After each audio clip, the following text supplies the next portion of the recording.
క్రీస్తునందున్న ప్రియులకు ప్రేమతో వందనాలు తెలియజేయుచున్నాను. మే నెల 26వ తేదీ 2024. ఈరోజు దేవుడు మనకు చేస్తున్న వాగ్దానం ఏమిటనగా యెషయా గ్రంథము 58వ అధ్యాయము 11వ వచనం. యెహోవా నిన్ను నిత్యము నడిపించును. ఆమేన్. నా ప్రియమైన సహోదరి సహోదరులారా, ప్రస్తుతం మనం జీవిస్తున్నటువంటి దినాలు భయంకరమైన చెడ్డ దినాలు.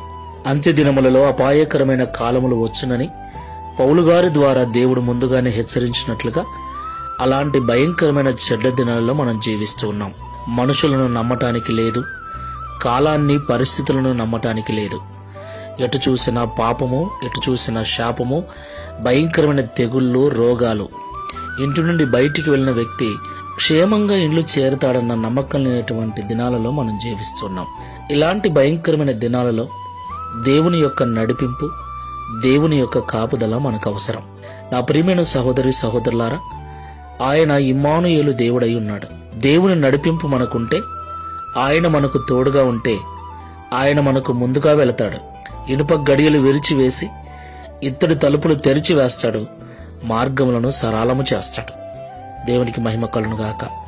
మరి దేవుడు మనకు నిత్యము తోడుగా ఉండాలి అంటే మనము దేవునికి ఇష్టమైన వారముగా ఉండాలి. దేవుని మందిరమునకు వెళుతూ, దేవుని మాటలు వింటూ, వాక్యానుసారమైన జీవితాలు జీవిస్తూ, అందరి ఎడల సాధ్యమైనంత వరకు సమాధానము, ప్రేమ, సఖ్యత కలిగి జీవిస్తూ దేవుని ప్రేమను లోకానికి చూపించే వారముగా ఉండాలి. అప్పుడు దేవుని తోడు మనకుంటుంది, దేవుని కాపుదల మనకుంటుంది. పరిశీలించుకొని ప్రార్థన చేసుకుందాం. సర్వోన్నతుడా, సర్వశక్తిమంతుడా, మీకు స్తోత్రాలు స్వామి. ఈ ఉదయకాల సమయంలో మాతో మీరు మాట్లాడిన ప్రతి మాటను బట్టి వందనాలు. ఇవి భయంకరమైన చెడ్డ దినాలు, అపాయకరమైన కాలములు. నిజమే, మా కళ్ళ ముందు తిరుగుతూ ఎంతో మంది లోకాన్ని విడిచి వెళ్ళిపోతున్నారు.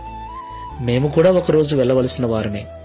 అయితే మేము వెళ్లే లోపుగా, మా ఆయుర్ధానము తీరే లోపుగా నీతో కలిసి సంతోషంగా జీవించున్నట్లు నీ కాపుదల మాకు అవసరం. ఈ భయంకరమైన చెడ్డ దినాలలో నీ నడిపింపు మాకు అవసరం.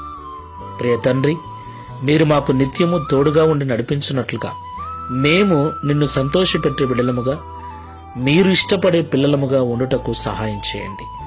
నీ మాటలు వింటున్న మేమందరం కూడా వాటి ప్రకారంగా జీవిస్తూ నిన్ను సంతోషపరుస్తూ, తద్వారా నీ నడిపింపులో ఉండుటకు, నీ క్షేమాన్ని పొందుకొని సురక్షితంగా బ్రతుకుటకు సహాయం చేయమని ఈ ప్రార్థనలో ఏకీవిస్తున్న ప్రతి ఒక్కరికి అలాంటి జీవితములు అనుగ్రహించి ఈ వాగ్దానమును నెరవేర్చి మీ నామాన్ని మహిమపరచుకునమని యేసు నామములో ప్రార్థిస్తున్నాము తండ్రి.